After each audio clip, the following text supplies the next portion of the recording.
उस समय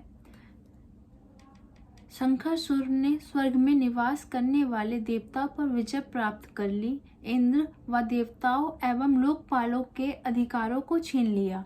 उससे भयभीत होकर समस्त देवता अपने परिवार के सदस्यों के साथ सुमेरु पर्वत की गुफाओं में बहुत दिनों तक छिपे रहे। तत्पश्चात वह निश्चिंत होकर सुमेरु पर्वत की गुफाओं में ही रहने लगे। उधर जब शंखचूड़ को इस बात का पता चला कि देवता आनंद पूर्वक सुमेरु पर्वत की गुफाओं में निवास कर रहे हैं, तो उसने सोचा कि ऐसी कोई दिव्य शक्ति अवश्य है जिसके प्रभाव से अधिकारहीन यह देवता अभी भी बलवान है।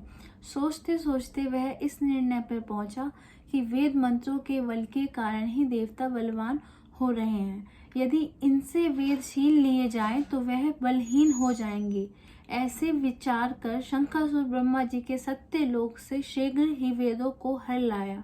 उसके द्वारा ले जाते हुए भय से उसके चुंगल से निकल भागे और जल में समा गए। शंखचूड़ ने वेद मंत्रों तथा बीज मंत्रों को ढूंढते हुए सागर में प्रवेश किया, परंतु ना तो उसको वेद मंत्र मिले और ना ही बीज मंत्र। जब शंखचूड़ सागर से निराश होकर वापस लौटा तो उस समय ब्रह्मा जी पूजा की सामग्री लेकर सभी देवताओं के साथ भगवान विष्णु की शरण में पहुंचे और भगवान को गहरी निंद्रा से जगाने के लिए गाने बजाने लगे और धूप गंध आदि बारंबार उनका पूजन करने लगे।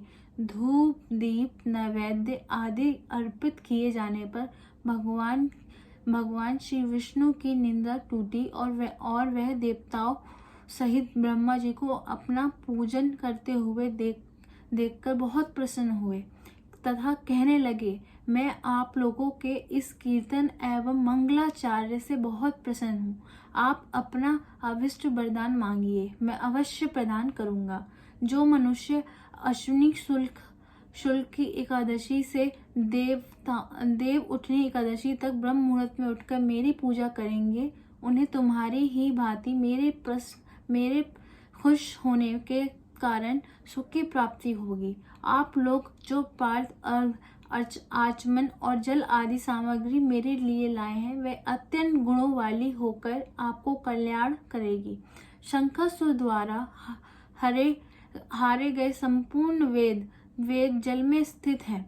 मैं सागर पुत्र शंखचूड़ का वध करके उन वेदों को अभी लाए देता हूँ। आज से मंत्र बीज और वेदों सहित मैं प्रतिवर्ष कार्तिक मास में जल में ही विश्राम किया करूँगा।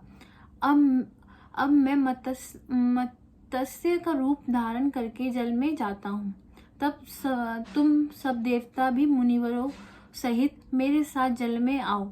इसी कार्तिक मास में जो श्रेष्ठ मनुष्य प्रातः काल स्नान करते हैं, वह सब यज्ञ के अभिन्न स्नान द्वारा भली भांति नहा लेते हैं। हे देवंत, कार्तिक मास के व्रत करने वालों को सब प्रकार से धन पुत्र पुत्री आदि देते रहना और उनकी सभी आपत्तियों से रक्षा करना।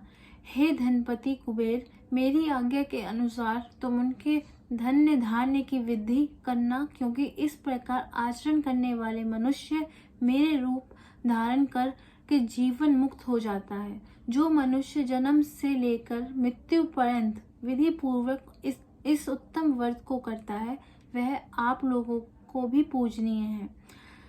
कार्तिक शुक्ल पक्ष की एकादशी तिथि को तुम लोगों ने मुझे जगाया है, इसलिए यह तिथि मेरे लिए अत्यंत प्रीतिदायिनी और माननीय है।